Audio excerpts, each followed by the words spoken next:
आप देख रहे हैं बीए न्यूज। खबर हमारी, फैसला आपका। इस वक्त की बड़ी खबर। बरेली बहेड़ी के एमजीएम इंटर कॉलेज के शिक्षक डॉक्टर रजनीश गंगवार के द्वारा तुम कांव लेकर मत जाना, ज्ञान के दीप जलाना स्वरचित बच्चों के समक्ष कविता पाठ करने पर हिंदू संगठनों ने उनके खिलाफ धार्मिक भावना आहत होने का आरोप लगाते हुए एफआईआर दर्ज करवाई, जिसको लेकर पैनी नजर सामाजिक संस्था के अध्यक्ष व रोहिलखंड प्रांत आम आदमी पार्टी की उपाध्यक्ष एडवोकेट सुनीता गंगवार ने तीखी प्रतिक्रिया करते हुए सरकार व ऐसे संगठनों पर जमकर निशाना साधा। सुनीता गंगवार ने कहा, इन संगठनों का उद्देश्य है कि ओबीसी और एससी समाज के बच्चों को शिक्षा से दूर कर उनके अंदर धार्मिक क्रियाकलापों में संलग्न रखना, शिक्षा से दूर करना है। सुनीता गंगवार ने कहा, शिक्षक का कविता के माध्यम से यह उद्देश्य था कि यह समय बच्चों की शिक्षा प्राप्त करने का है, न कि कंवर जैसी धार्मिक क्रियाकलापों में बच्चों को संलग्न करना है। लेकिन ऐसे संगठन केवल अपनी सियासत के लिए निशाना साधे बैठे रहते हैं कि ऐसा कुछ हो तो बवाल करा जाए। शिक्षक ने बहुत ही सुंदर कविता कहानी, जिसका मूल उद्देश्य बच्चों को मानवता व समाज कल्याण के रास्ते पर ले जाना और शिक्षित करना है, लेकिन उसकी मूल भावना को तोड़ मरोड़ कर पेश करना इन संगठनों का काम बन गया है। आज पूरे देश में कांवड़ यात्रा के नाम पर सड़कों पर कांवड़ियों के उत्पात की घटनाएं दिखाई दे रही है। इस तरह की घटनाओं से बचाना सरकार से लेकर जनता तक सभी का उत्तरदायित्व है, लेकिन सरकार खुद ही इस तरह की घटनाओं को बढ़ावा दे रही है। कांवड़ के नाम पर कम उम्र के बच्चे नशाखोरी का शिकार हो रहे हैं, ये देश के लिए एक चिंता का विषय है। जब शिक्षा से बच्चे दूर होंगे तो वह अपराध की ओर बढ़ेंगे, ये प्राकृतिक का नियम है जो आने वाले समय के लिए घातक हो सकता है। सुनीता गंगवार ने कहा, पुलिस आम जनता की समस्याओं पर एफआईआर नहीं दर्ज करती है, उन्हें टहलाती है, लेकिन ऐसे कामों में पुलिस इतनी तत्परता क्यों दिखाती है? सच्चाई तो यह है कि धार्मिक भावनाएं आहत नहीं हो रही है, धार्मिक सियासत आहत हो रही है। ये घटना पूरे देश में वायरल हो चुकी है, जिस पर लोगों ने अपनी प्रतिक्रिया में कवि की भावनाओं व उसकी प्रेरणा की सराहना की है। हमारा हर जन जन तक पहुँचाना, कांवड़ लेने मत जाना, तुम ज्ञान का दीप जलाना, मानवता की सेवा करके सच्चे मानव बन जाना।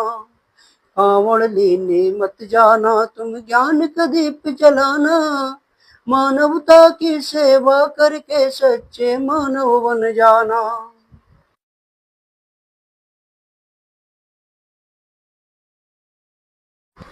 पंडा पुरोहित नेता पूंजीपतियों की चालों को जानो, पंडा पुरोहित नेता पूंजीपतियों की चालों को जानो, ये सब पलती हैं षड्यंत्रों पर, इसको तुम पहचानो। ईश्वर के मिथ्या सुख की तुमको राह दिखाते, धर्म संकट है बहुत बड़ा, जन जन तक भ्रम फैलाते। खुद के बच्चे पढ़े विदेशों में, तुम कांवड़ लेने जाओ, घर में जो संचित धन रखा ना उसको व्यर्थ बहाओ। मत फंसना इनकी बातों में, तुम खुद के दीप जलाना, कांवड़ लेने मत जाना, तुम ज्ञान का दीप जलाना, मानवता की सेवा करके सच्चे मानव बन जाना। कांवड़ लेने मत जाना, तुम ज्ञान का। कांवड़ ढोकर कोई वकील डीएमएसपी नहीं बना है, कांवड़ जल से कोई बनिया हाकिम वैद नहीं बना है।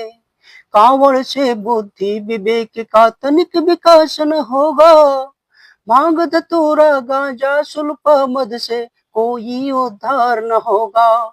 जाति धर्म का नशा छोड़कर सोई कल्याण करो तुम, शिक्षालय पुस्तकालय में पढ़ ज्ञान प्रगाढ़ करो तुम, शिक्षालय पुस्तकालय में पढ़ ज्ञान प्रगाढ़ करो तुम।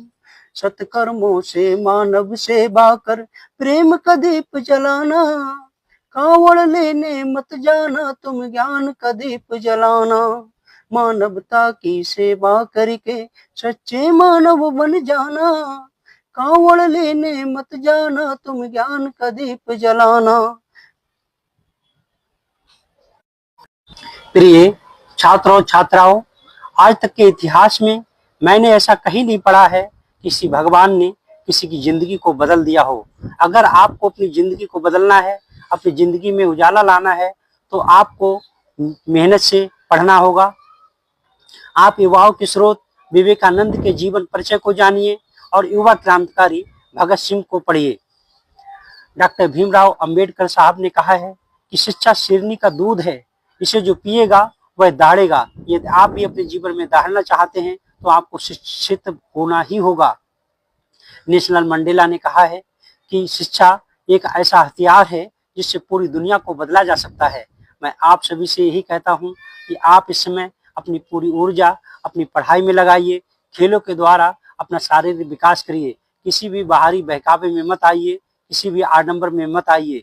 जय हिंद, जय भारत। चल रहे हैं जिस तरह के लोग हैं वो नहीं चाहते हैं कि इस देश का 85% जो समाज है वो शिक्षित हो, उसको शिक्षा से कैसे दूर किया जाए। सच पूछा जाए तो ये इनकी धार्मिक भावनाएं नहीं आहत हुई हैं, इनकी जो धार्मिक सियासत है वो आहत हुई है। इन्हें लग रहा है कि हम जिस सियासत की बदौलत ये सरकार बनवा रहे हैं, कहीं इस सरकार के बनने में कोई बाधा ना आ जाए, लोगों का विचार न बदल जाए, लोगों की सोच शिक्षा की ओर न मुड़ जाए, इसलिए ये लोग ऐसे संगठन सक्रिय हो जाते हैं। मतलब कैसे जानकारी लगी आपको इस कविता के बारे में? इस कविता के बारे में मैंने इसको सोशल मीडिया पे भी देखा था और डॉक्टर रजनीश गंगवार जिन्होंने ये कविता लिखी है वो काफ़ी अच्छे लेखक भी हैं। बहुत सारी रचनाएं उनकी मैं सोशल मीडिया पे पढ़ती रहती हूँ जो कि प्रेरणादायक है, तो उन्होंने भी मुझे फ़ोन करके बताया था। और आज तो ये सभी चैनलों पर चल रही है और पूरे देश में वायरल है। ये कानूनी कार्रवाई हुई है कोई कविता को लेकर, क्या वो कविता है और क्या कार्रवाई हुई है, किस तरीके से आप उसको देखते हैं?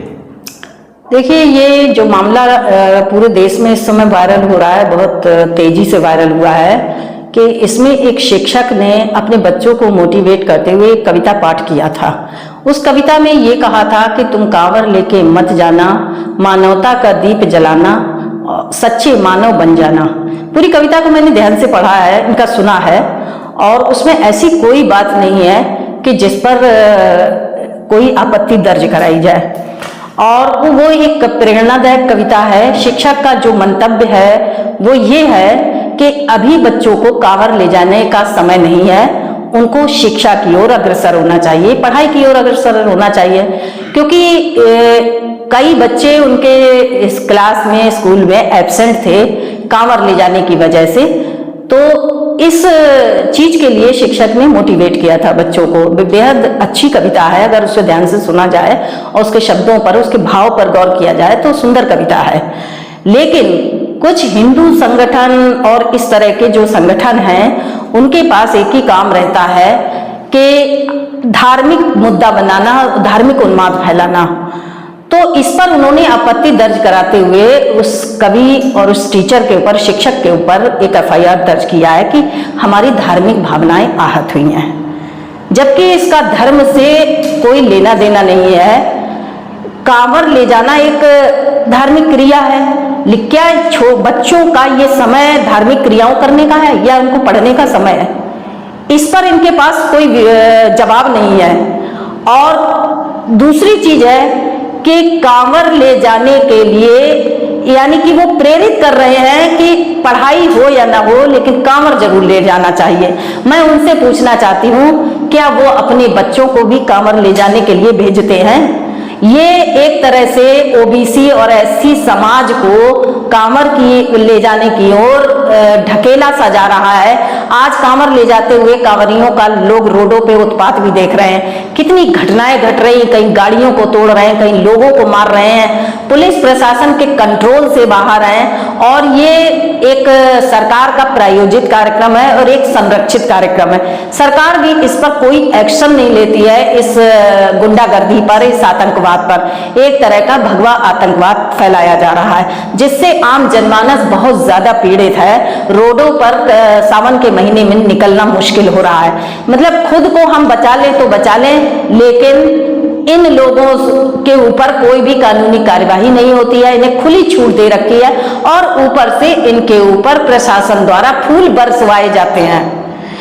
तो ये सब चीजें चलते हुए ये लोग, इन लोगों को, जो ये संगठन है जो हर समय निकल के ऐसी चीजों पर आते हैं, मगर ये संगठन कभी उन समस्याओं पर निकल के नहीं आते हैं कि प्रदेश में कितनी गुंडागर्दी हो रही है, बच्चियों के साथ रेप हो रहे हैं, विकास की क्या स्थिति है, सड़कें खराब है, पुल टूट रहे हैं, लोग मर रहे हैं, बेरोजगारी फैल रही है, इन चीजों पर क्यों नहीं इनका ध्यान जाता है? इन जन समस्याओं पर इनकी भावनाएं नहीं आहत होती हैं, और लेकिन आहत होती हैं तो बस इन चीजों पर आहत होती हैं कि यानी कि ये संगठन ये कहना चाहते हैं कि पढ़ाई लिखाई हो या ना हो, कांवर जरूर ले जाना चाहिए। तो मैं इन लोगों से पूछना चाहती हूँ कि आप अपने बच्चों को कांवर ले जाने के लिए प्रेरित करिए। और जो ओबीसी एससी समाज है, इस समाज को कांवर में डुबोया जा रहा है, जो कि एक पूरे देश के लिए ये अच्छी बात नहीं है। जब सब बच्चे जो हैं पढ़ाई लिखाई से दूर होंगे तो उनके अंदर किस तरह की सोच पैदा होगी। आप देखते हैं कांवर ले जाते हैं तो उसमें चिलम भी पीते हैं, गांजा भी पीते हैं, तमाम प्रकार का नशा करते हैं। क्या इसके खिलाफ ये लोग आवाज उठाते हैं? ये कहते हैं कि ये चीज गलत है? अगर हम कोई अपने धार्मिक कर्मकांड करते हैं तो उसमें इन चीजों की जगह है, शराब की, नशे की जगह है।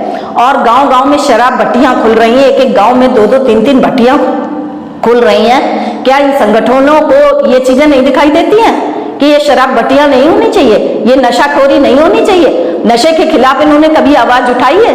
नहीं उठाई है। इस तरह के संगठनों पर बल्कि कार्रवाई होनी चाहिए कि जो एक शिक्षक जिसने एक सच्चा मार्ग दिखाया, बच्चों को सच्चे मानव बनने का रास्ता दिखाया है, ऐसे शिक्षक को ऐसे शिक्षक को सम्मानित किया जाना चाहिए, ना कि उसके ऊपर कानूनी कार्रवाई की जानी चाहिए। और मैं पुलिस प्रशासन से ये जानना चाहती हूँ कि इतनी सारी समस्याएं आती हैं, तमाम घटनाएं होती हैं, उस पर पुलिस प्रशासन एक्शन नहीं लेता है, लेकिन ऐसी चीजों पर तुरंत पुलिस प्रशासन ने एक्शन ले लिया और तुरंत मुकदमा लिख दिया। ये चीज गलत है। एक तरफा ये कार्रवाई हो रही है और एक तरह की एक पक्षीय कार्रवाई हो रही है और पक्षपात हो रहा है। कानून सबके लिए बराबर होना चाहिए। और जब कांवर के लोग इतनी घटनाएं करते हैं तो उस पर जो है ये हिंदू संगठन मौन हो जाते हैं और उन्हें बचाने का प्रयास करते हैं। तो कहीं न कहीं ये सरकार द्वारा प्रायोजित कार्यक्रम है, जिसकी वजह से ये सरकार द्वारा संरक्षित भी है और सरकार ही इसको जो है बचाव कर रही है। तो ये देश के लिए बहुत घातक है। और शिक्षा के बिना एक बच्चे का किस तरह का विकास होगा, उसका पर्सनालिटी डेवलपमेंट क्या होगा, अगर ये शिक्षा नहीं होती, अगर बचपन से जो बच्चा कांवर लेके जाएगा, क्या वो पढ़ पाएगा? क्या वो कुछ कर पाएगा? वो देश का कैसा नागरिक तैयार होगा? कल को वही बच्चा जो नशे का शिकार हो चुका होगा, शिक्षा से दूर हो चुका होगा, वो कल आगे चलकर हो सकता है कि एक अपराधी बने, वो अपराध की भावनाएं उसके अंदर भर जाए। क्या हम इस देश के बच्चों को अपराधी बनाने की प्रेरणा दें या उन्हें एक शिक्षा के मार्ग पर चलाने की प्रेरणा दें? अगर एक शिक्षक ने अच्छे मार्ग पर चलाने की प्रेरणा दी तो उसके लिए इस कानून ने उसको सजा दी है, उसके ऊपर FIR दर्ज की है। यही इस देश की न्याय व्यवस्था रह गई है। मैं इसका विरोध करती हूँ और ये बहुत ही गलत है। और इस तरह